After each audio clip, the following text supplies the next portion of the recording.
les autres avec ces paroles. Oui, nous prenons un deuxième passage. Nous sommes dans 1 Corinthiens chapitre 15, le verset 50 au verset 54. Nous sommes dans 1 Corinthiens chapitre 15, le verset 50 au verset 54. Je lis au nom de Jésus. Et je peux commencer à partir du verset 51. Voici, je vous dis un mystère. Soulignez, je vous dis un mystère. Nous ne mourrons pas tous, mais tous nous serons changés. Soulignez, en un instant, en un clin d'œil, à la dernière trompette, la trompette sonnera, les morts ressusciteront incorruptibles et nous serons changés. Soulignez cela car il faut que ces corps corruptibles revêtent l'incorruptibilité et que ces corps mortels revêtent l'immortalité. Lorsque ces corps corruptibles aura revêtu l'incorruptibilité et que ces corps mortels aura revêtu l'immortalité, alors s'accomplira la parole qui est écrite: la mort a été engloutie dans la victoire. Que Dieu vous bénisse.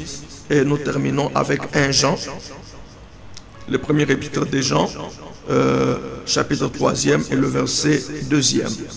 Nous lisons au nom de Jésus. Bien-aimés, nous sommes maintenant enfants de Dieu. Et ce que nous serons n'a pas encore été manifesté sous nous. Mais nous savons que lorsque cela sera manifesté, nous serons semblables à lui parce que nous le verrons tel qu'il est. Que le Seigneur vous bénisse. Amen. Bien-aimés, veuillez donc me prêter une attention soutenue. Suivez-moi très attentivement. Peut-être que tu es en train de faire quelque chose dans ta maison. D'abord, merci de nous avoir ouvert les portes de vos maisons. Si tu es en train de faire quelque chose, bien-aimé, écoute-moi. Que tu sois chrétien ou pas, écoute quand même ce que je vais te dire. C'est très très édifiant. Que Dieu te bénisse. Oui, nous parlons de l'enlèvement de l'Église. L'enlèvement et l'Église. Il y en a de ceux qui disent que l'enlèvement c'est déjà produit. Les autres disent qu'il n'y aura pas l'enlèvement. Mais moi, je suis venu vous dire que l'enlèvement, bien-aimé, aura lieu, bien-aimé, dans le Seigneur. L'enlèvement aura bel et bien lieu. Est-ce qu'il me fait entendre? L'enlèvement de l'Église aura bel et bien lieu, bien-aimé, dans le Seigneur. Alors, vous qui lisez la Bible, la parole de Dieu, les termes enlèvement, on ne les trouve pas dans la Bible. Amen. On ne les trouve pas dans la Bible. Mais les termes anglais équivalents, les termes anglais équivalents, c'est rapture. Rapture, qui vient du latin et qui signifie enlèvement, transport ou retrait. Amen. Donc je disais que l'enlèvement, le terme enlèvement n'est pas dans la Bible. Mais le terme anglais, bien-aimé, équivalent, c'est rapture, qui vient du latin et qui signifie enlèvement, transport ou retrait. Amen, amen. Et les concepts enlèvement est cependant clairement expliqué dans les Écritures. Amen. À l'occasion de l'enlèvement, bien-aimé dans le Seigneur, Dieu retirera tous les croyants de la terre afin de la préparer à son juste jugement pendant une période de tribulation. Amen. Donc Dieu retirera tous les croyants de la terre pour la préparer la terre à son juste jugement pendant une période de tribulation, bien-aimés dans le Seigneur. Amen, amen. Alléluia. Alors, bien-aimés, le terme enlèvement de l'Église est essentiellement décrit dans le passage que nous venons de lire dans 1 Thessaloniciens chapitre 4e verset 13 à 18, mais aussi 1 Corinthiens chapitre 15 verset 51 au verset 54 que je viens de vous lire. Amen. Et dans 1 Thessaloniciens chapitre 13 jusqu'à 14.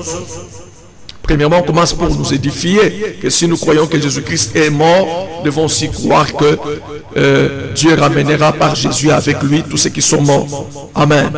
Alors, on nous montre que le jour de l'enlèvement, nous qui serons restés vivants, nous ne devancerons pas ceux qui sont morts. Amen. Alors, qu'est-ce qu'on veut nous dire tout simplement? Ici, dans 1 Thessaloniciens, on nous montre qu'au jour de l'enlèvement, pendant l'enlèvement, qu'est-ce qui va se passer? Dieu va ressusciter tous les croyants décédés. Et il leur donnera un corps glorifié ou un corps glorieux. Il va les retirer avec les croyants qui seront vivants, qui eux aussi recevront un corps glorifié ou glorieux. Amen. C'est ce qui est écrit, le Seigneur lui-même, à partir du verset 16 de 1 Thessaloniciens, chapitre 4e, le Seigneur lui-même a un signal donné à la voix d'un archange et au son de la trompette descendra du ciel. Les morts en Christ ressusciteront premièrement.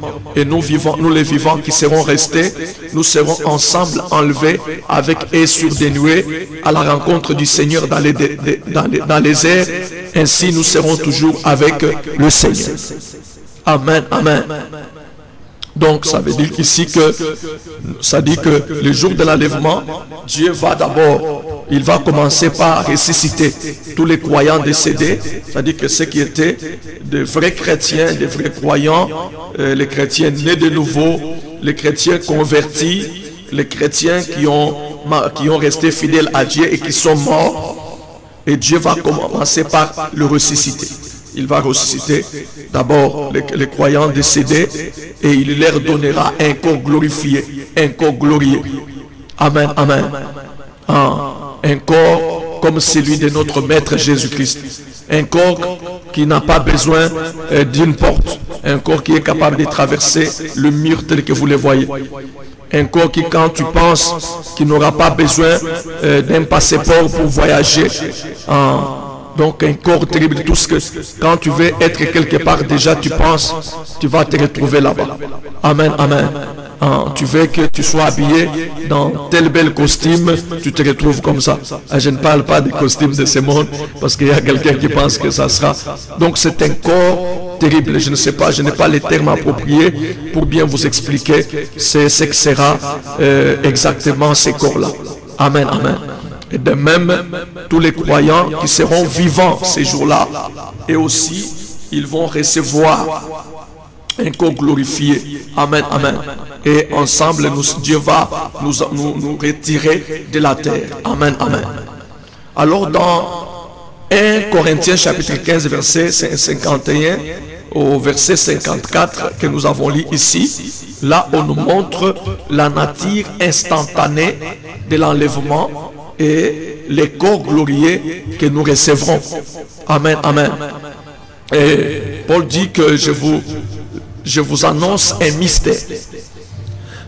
Un mystère. Amen, amen. Vous savez, la doctrine, avant d'approfondir cela, vous devez savoir que la doctrine de l'enlèvement n'est pas enseignée dans l'Ancien Testament. Et Paul appelle cela un mystère révélé à présent. Amen. Donc c'est un mystère révélé à présent, bien-aimés dans le Seigneur. Il dit que nous ne mourrons pas tous, mais nous serons changés. En un instant, en un clin d'œil, à la dernière trompette ou à la trompette finale. Et la trompette sonnera. La Bible dit que les morts ressusciteront incorruptibles. Et nous serons changés. Amen, amen. Est-ce que vous comprenez, bien-aimés dans le Seigneur? Donc nous ne mourrons pas tous, mais nous serons changés. Amen, amen. Ça va se passer, ça va se produire en un instant, dans un clin d'œil, à la dernière trompette. Et quand la trompette sonnera, les morts ressusciteront incorruptibles. Donc avec les corps incorruptibles, avec les corps immortels, et nous aussi nous serons changés en un même corps. Notre corps sera aussi changé en un corps glorifié, en un corps incorruptible, à un corps immortel, bien-aimé dans le Seigneur. Et c'est comme cela que le Seigneur va devoir nous enlever, bien-aimés dans le Seigneur. Amen, amen. Vous devez savoir que, bien-aimés, lors de l'enlèvement, nos corps seront transformés pour l'éternité. Amen, amen. Nos corps seront transformés pour l'éternité. Amen. Et si nous pouvons concilier les deux passages avec le premier épître de Jean, au chapitre 3e, le verset 2e que nous avons lu, la Bible dit que bien aimés, nous sommes maintenant enfants de Dieu. Mais nous savons que ce que nous sommes n'est pas encore manifesté. Mais quand cela sera manifesté, nous le verrons. Nous le verrons tel qu'il est. Nous serons semblables à lui et nous le verrons tel qu'il est. Amen, amen. Oui, bien-aimé, quand tu reçois Jésus, tu crois en Jésus, tu donnes ta vie à Jésus, directement, à l'immédiat, tu deviens enfant de Dieu. Amen. Tu deviens enfant de Dieu. Et c'est pourquoi il dit que nous sommes maintenant enfants de Dieu. Dès que tu crois en Jésus, tu donnes ta vie à Jésus, tu deviens enfant de Dieu, comme ce qui est écrit dans 1 Jean chapitre, donc plutôt évangile de Jean, chapitre 1er, le verset 12, il est écrit à tous ceux qui l'ont reçu, à tous ceux qui croient en son nom, il a donné le pouvoir de devenir enfant de Dieu. La parole où Jésus a donné le pouvoir de devenir enfant de Dieu. Amen. Et quand tu crois en Jésus, quand tu le reçois comme ton Seigneur et ton Sauveur, bien-aimé, il te donne le pouvoir de devenir enfant de Dieu. Et nous sommes maintenant enfants de Dieu. Amen. Toi qui me suis, qui as déjà crié en Jésus, et moi, nous sommes maintenant enfants de Dieu. Mais ce que nous sommes réellement n'est pas encore manifesté. Amen. Mais ces jours-là, ce que nous sommes sera manifesté et nous le verrons tel qu'il est. Amen, amen. Parce que nous serons dans un même corps glorieux que lui. Et là, nous le verrons tel qu'il est, bien-aimé dans le Seigneur. Est-ce que je me fais entendre? Vous savez, bien-aimé, l'enlèvement de l'Église est un événement glorieux, bien-aimé dans le Seigneur, que nous tous devrons espérer. Amen, amen. Car nous serons enfin délivrés du péché et nous demeurerons toujours dans la présence de Dieu. Amen, amen. Est-ce que quelqu'un a compris? Alléluia. Mais soulignez aussi qu'il ne faut pas bien même mélanger l'enlèvement avec le retour du Seigneur Jésus-Christ. Quand vous lisez Matthieu chapitre 24, à partir du premier verset, comment les disciples ont posé une question à Jésus. Jésus a commencé à leur répondre en leur donnant les signes du temps de la fin. Mais à partir du verset 27, on parle la Bible dit que comme l'éclair se montre de l'Orient, donc va de l'Occident et se montre à l'Orient, ainsi sera l'avènement du Fils de l'homme. Je voudrais bien qu'on le lise rapidement. Matthieu chapitre 24, le verset 27, je lis au nom de Jésus.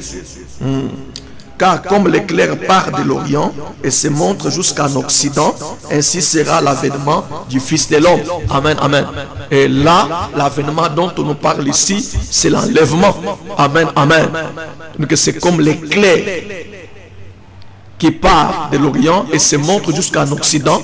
On dit que ainsi sera l'avènement du Fils de l'homme. Et quand tu seras en train de lire plus tard, on dit ce qui arrivera, plutôt ce qui arriva au temps de Noé, arrivera de même à l'avènement du Fils de l'homme. L'avènement là, c'est l'enlèvement.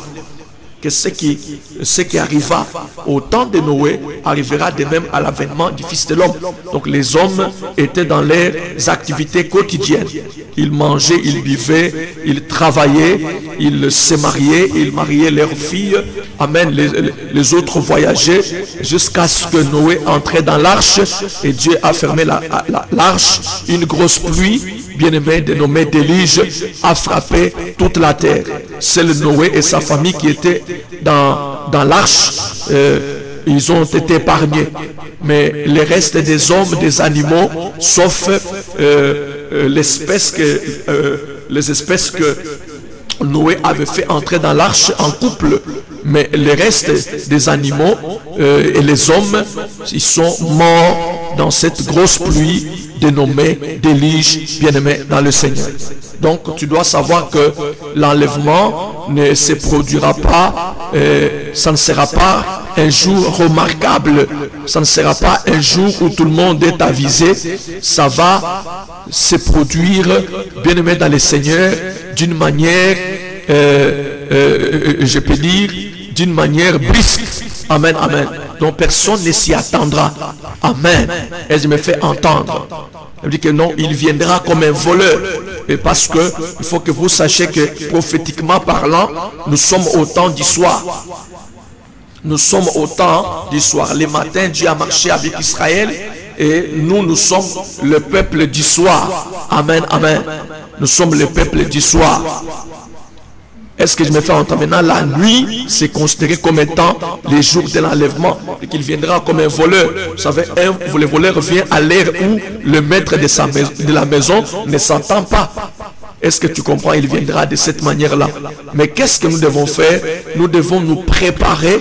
Nous devons chercher à être prêts pour ne pas rater cet événement glorieux qui est l'enlèvement de l'Église. Amen, amen.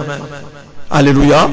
Donc la différence entre l'enlèvement de l'Église et le retour, bien-aimé du Seigneur Jésus, c'est que lors de l'enlèvement, Jésus-Christ viendra sur des nuées. Il viendra sur des nuées et nous irons les rencontrer dans les airs. Le Seigneur Jésus-Christ viendra sur des nuées et nous irons les rencontrer dans les airs. Amen. Est-ce que je me fais entendre? C'est ce qu'on nous a décrit dans 1 Thessaloniciens chapitre 14, plutôt que chapitre 4e, versets 16 à 17. Amen, amen. Mais lors du retour, qu'est-ce qui va se passer? Là, nous pouvons lire dans Zacharie chapitre 14e, verset 3e, jusqu'au verset, si vous pouvez me permettre de vous lire ça rapidement. Amen. Zacharie, chapitre 14e, verset 3e, jusqu'au verset 14. Je lis au nom de Jésus. L'Éternel paraîtra, il combattra les nations comme il combat au jour de la bataille. Ses pieds se poseront en séjour sur la montagne des Oliviers qui est vis-à-vis de Jérusalem, du côté de l'Orient.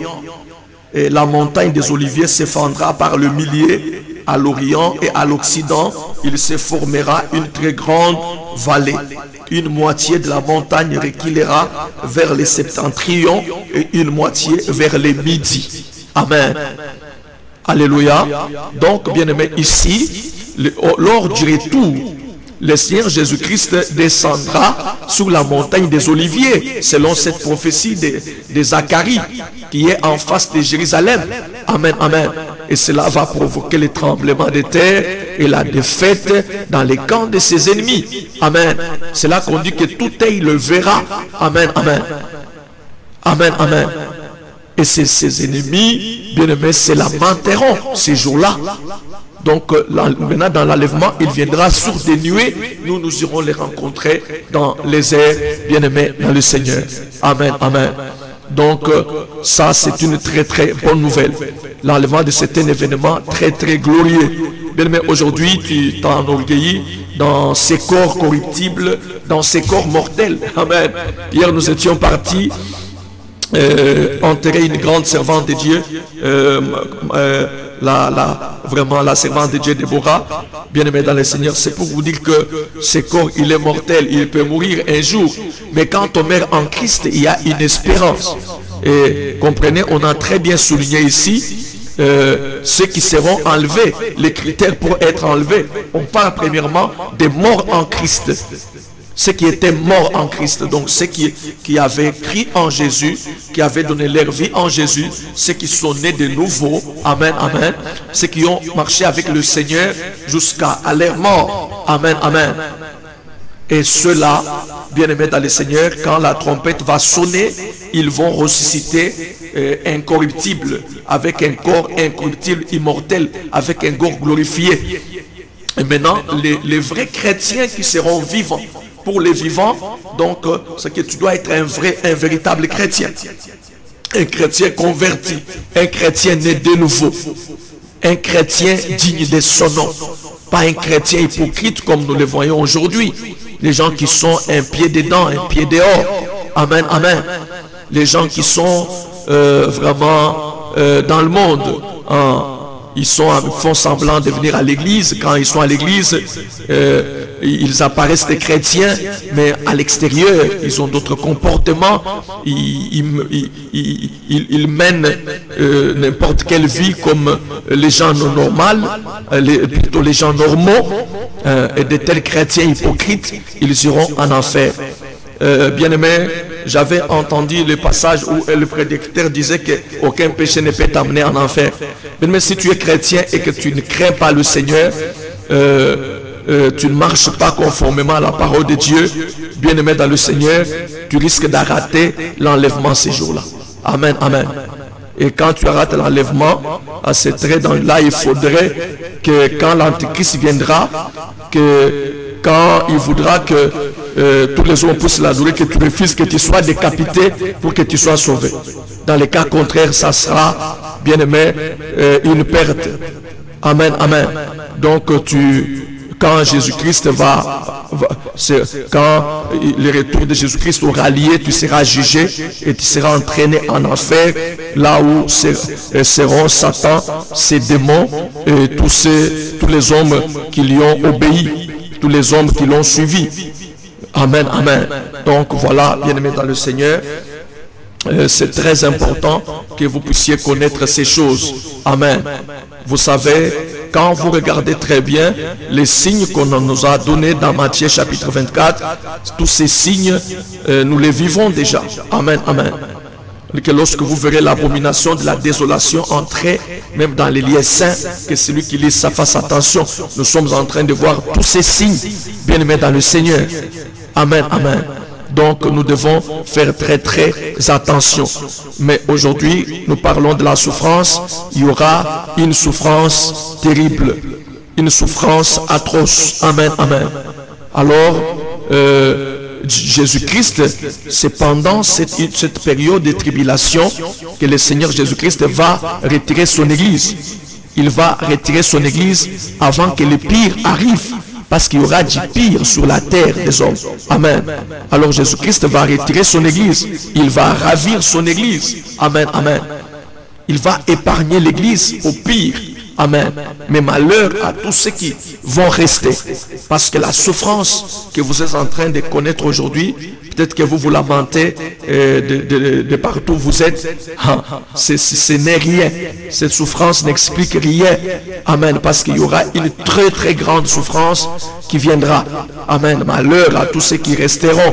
Parce qu'ils vont connaître une mauvaise période, une très très mauvaise période, une période de tribulation. Amen. Amen.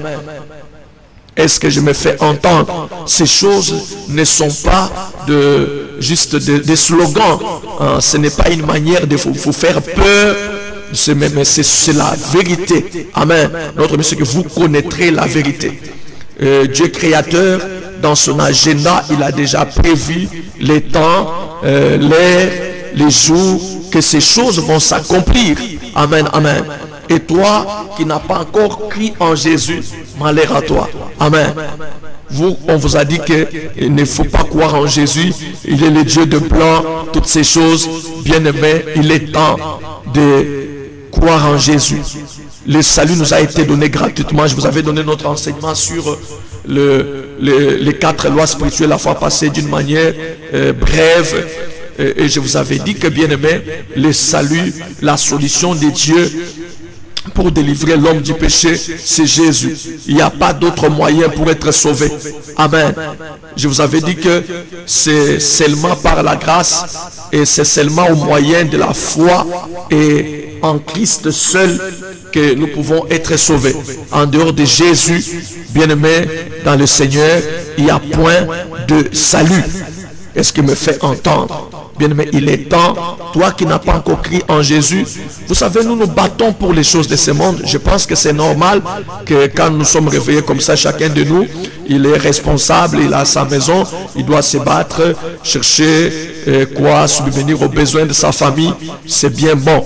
Mais vous devez savoir que, bien-aimé dans le Seigneur, la parole de Dieu, les paroles de Dieu ne passeront pas.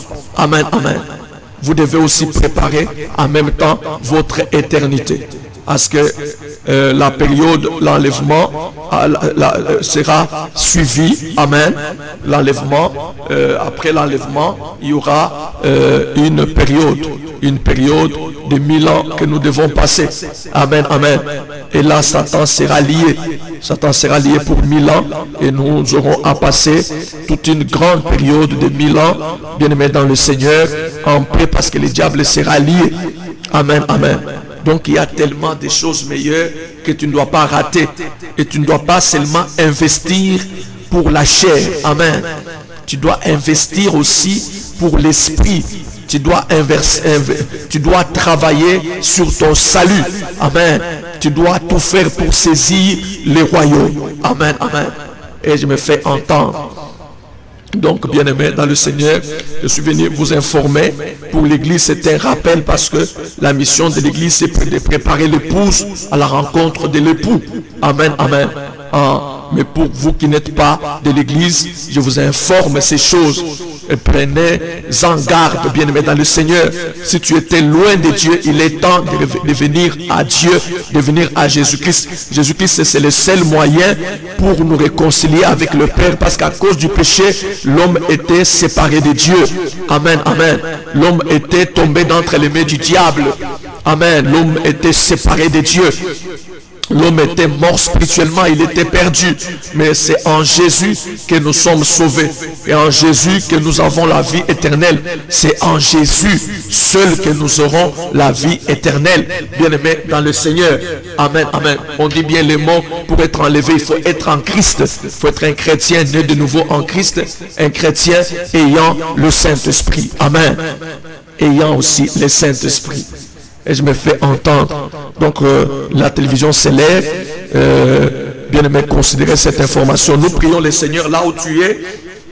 Prie le Seigneur qu'il t'aide aussi pour que tu ne rates pas l'enlèvement. Dieu, dans son amour, il voudra récompenser ses fidèles serviteurs. Il voudra récompenser ses véritables croyants en les enlevant pendant les temps d'une période de tribulation, en les épargnant au pire qui va venir sur la terre. Alors prie que Seigneur, je ne vais pas aussi rater cet événement glorieux. Que je ne rate pas cet événement. Seigneur, je veux aussi être enlevé. Que je sois mort ce jour-là ou vivant. Mais fais-moi grâce que je sois aussi parmi ceux-là à qui tu vas donner un corps glorieux et que tu vas retirer de la terre. Seigneur, aide ton peuple, mon frère, ma sœur qui m'a suivi, à ce que ces jours-là qui ne ratent pas l'enlèvement au nom de Jésus-Christ de Nazareth. Aide tes enfants, aide ton peuple. Je peux prier pour toi, lève tes mains, Seigneur. Je prie que ces messages soient une bonne semence qui est tombée et dans une bonne terre qui va produire des fruits. Que celui qui a écouté ces messages, Seigneur notre Dieu, qu'il puisse les considérer et qu'il mette en pratique ces choses. S'il était loin de toi, qu'il se rapproche de toi. S'il n'était pas encore converti, qu'il prenne la bonne décision de changer sa vie, de croire en Jésus pour être sauvé. Mais si celui-ci qui est chrétien était dans la distraction, aide-le à, Seigneur notre Dieu, retourner dans la bonne voie. Les chrétiens qui étaient déjà tombés, qui étaient déjà égarés, que tu reviennes maintenant, te détournes maintenant, que Dieu t'aide à te détourner de ta mauvaise voie dans le nom de Jésus-Christ de Nazareth. Nous avons supplié. Amen. Merci bien-aimés. Soyez bénis de la part du Seigneur. C'était votre humble serviteur, l'apôtre Armel Boaz Pandi, le pasteur principal de l'église de Jésus-Christ et les chemins du ciel. Notre numéro est affiché au bas de l'écran. Prenez-le, appelez-nous. Oui, cette semaine, nous avons chez nous, comme toujours, un programme habituel, mais nous sommes toujours dans des prières intenses parce que Dieu nous a révélé.